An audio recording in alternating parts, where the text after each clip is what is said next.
प्यारे किसान भाइयों, आज लगभग हर किसान कर्ज के बोझ तले दबा हुआ है। कुछ तो कर्ज का ब्याज भी ठीक से भर नहीं पा रहे हैं और कुछ को अपनी पुरखों की ज़मीन बेचकर कर्ज चुकाना पड़ रहा है। आज अधिकतर किसान की यही स्थिति है। अगर हम 100 किसानों की बात करें तो उसमें से 80 किसान लगभग कर्ज के जाल में फंसे हुए हैं। हालात ये हैं कि अपनी खेती की आमदनी से वे अपना घर भी ठीक से नहीं चला पा रहे हैं।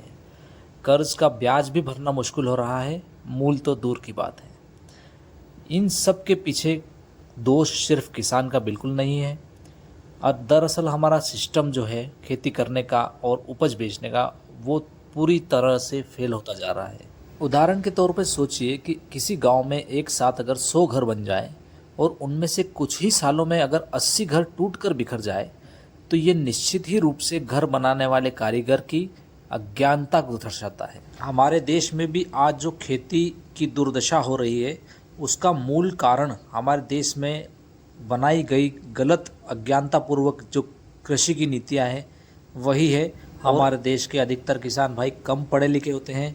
उन्हें खेती करना तो आता है, लेकिन खेती से जुड़ी मूलभूत जानकारियां उन्हें नहीं होती है, जैसे कि मांग और आपूर्ति का नियम, मुद्रास्फीति का नियम, जलवायु परिवर्तन के कृषि पर प्रभाव, खेती में वायरस का कारण, खेती की दिन पर दिन घटती उपज और उर्वरक क्षमता। अगर ऐसा ही चलता रहा तो हर साल नए किसान भाई कर्ज के बोझ तले दबते ही चले जाएंगे। प्यारे किसान भाइयों, अगर हमें इस कर्ज जाल से बाहर निकलना है तो अब हमें अपना ज्ञान का दायरा बढ़ाना पड़ेगा।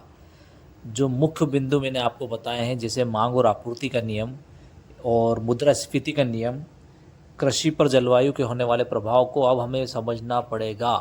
अभी जो वर्तमान में मुख्य बिंदु की हम बात करने वाले हैं वो है मांग और आपूर्ति का नियम। आज जो हमारे किसान भाई प्याज, आलू, टमाटर आदि सड़कों पर फेंक रहे हैं, उसका मूल्य कारण यही है। काश हमारे सभी किसान भाई इस नियम को जानते तो आज यह नौबत बिल्कुल नहीं आती। आइए हम समझते हैं। मान लीजिए मैं एक किसान हूँ और मुझ पर किसी प्रकार का कोई कर्ज नहीं है। मैं परंपरागत रूप से अपनी पक्की फसल कर रहा हूँ और मुझे निश्चित आय हर साल मिल रही है। अचानक एक दिन मैं पेपर में पढ़ता हूँ कि प्याज मंडी में 80 रुपये किलो तक बिक रहा है। बस मेरी बुद्धि भी अपना काम दिखाती है और बिना मांग आपूर्ति के नियम को उस 80 रुपये किलो वाली परिस्थिति में लगाए मैं यह निर्णय ले लेता हूँ कि इस साल मुझे प्याज की फसल या लहसुन या आलू की फसल लगाकर उसे ऊंचे दाम पर बेचकर अधिक पैसा कमाऊंगा। यहीं से शुरू होता है एक किसान का कर्ज जाल में फंसने वाला षड्यंत्र।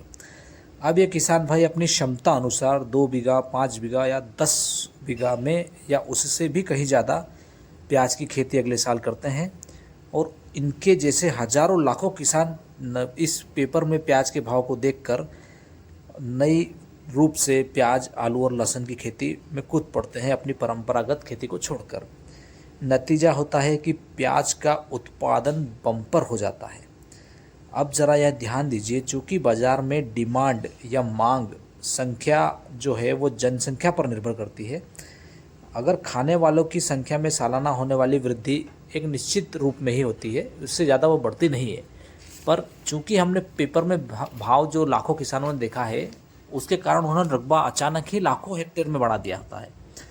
इसलिए यह जो उत्पादन है ये मांग से कहीं ज़्यादा हो जाता है, जिसका नतीजा यह होता है कि जहां मंडी में 10 कट्टों की जगह होती है या 10 कट्टों के डिमांड होती है बाज़ार की, वहां पर किसान भाई 20 कट्टे लेकर पहुंच जाते हैं, क्योंकि इस बार ज़्यादा किसानों ने प्याज लगाया होता है और उनका उत्पादन भी ज़्यादा आया होता है।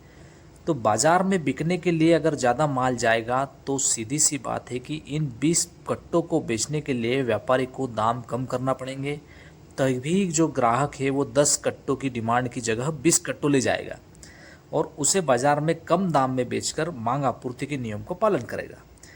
इसी प्रकार इस खरीदने बेचने की श्रृंखला को बना रख पाना संभव हो पाता है, क्योंकि बाज़ार में अगले दिन फिर से किसान भाई 20 कट्टे लेकर आने वाले हैं उसी 10 कट्टों की डिमांड को पूरी करने के लिए। इस तरह किसान भाई स्वयं ही अपना नुकसान कर बैठते हैं। पहला तो यह कि वहाँ अधिक उत्पादन करते हैं जिसमें उन्हें अधिक खर्च करना पड़ता है, और दूसरा यह कि जब अधिक उत्पादन लेकर वे बाज़ार में जाते हैं तो उन्हें बाज़ार का भाव कम मिलता है, क्योंकि बाज़ार में मांग से ज़्यादा उत्पादन पहुंच रहा होता है। इस तरह साल दर साल एक अच्छा किसान जो कर्जदार नहीं था, धीरे धीरे करके सीधा सीधा घाटा खा करके कर्ज के जाल में फंस जाता है। यह तो थी उन किसानों की बात जो 20% में आते हैं, यानी जिन्हें कर्ज मुक्त किसान हम कह सकते हैं, जिनका सर पर कोई कर्ज नहीं है। अब बात करते हैं 80% किसानों की जो पहले से ही कर्ज में हैं और लालच के कारण इस तरह की कच्ची फसल जैसे आलू, प्याज, लहसुन आदि के अधिक भाव पेपर में देखकर इसे बिना सोचे समझे करने लगते हैं।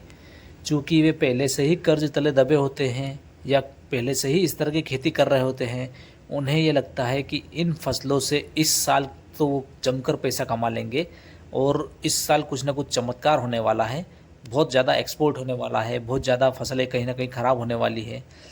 इस चक्कर में या इस भगवान भरोसे वाले फैक्टर को ध्यान में रखकर वे जल्दी कर्ज मुक्त होने के चक्कर में इस तरह का फसल लगाने का निर्णय लेते हैं। लेकिन होता उससे ठीक उल्टा है। वो मांग आपूर्ति के नियम को नहीं जानते हैं, इसलिए और ज़्यादा कर्जदार हो जाते हैं और कई लोग तो अपनी ज़मीन तक बेचने की नौबत खड़ी कर लेते हैं। इसलिए मेरे प्यारे किसान भाइयों, अब थोड़ा जागरूक हो जाइए, अपना ज्ञान बढ़ाइए, नहीं तो आने वाले साल ऐसे ही निकलते जाएंगे और आप कर्ज के जाल से कभी नहीं बाहर आ पाएंगे। खेती के कार्य को अगर आप कर रहे हैं तो उसे भगवान भरोसे करना बंद कर दीजिए। कर्ज आपको ले डूबेगा और यही सत्य है, जो समझेगा वही बचेगा।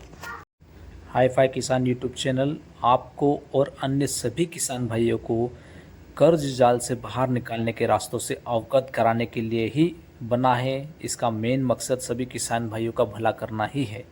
इसलिए इस चैनल को सब्सक्राइब करें और हमारे प्रयास में हमारा साथ दें।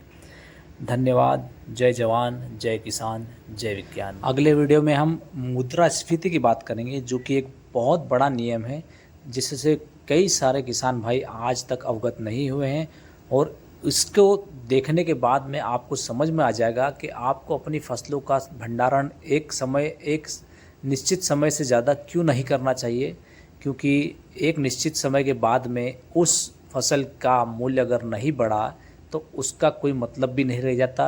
तो किसान भाइयों, मिलते हैं अगले वीडियो में। धन्यवाद। जय जवान, जय किसान, जय विज्ञान।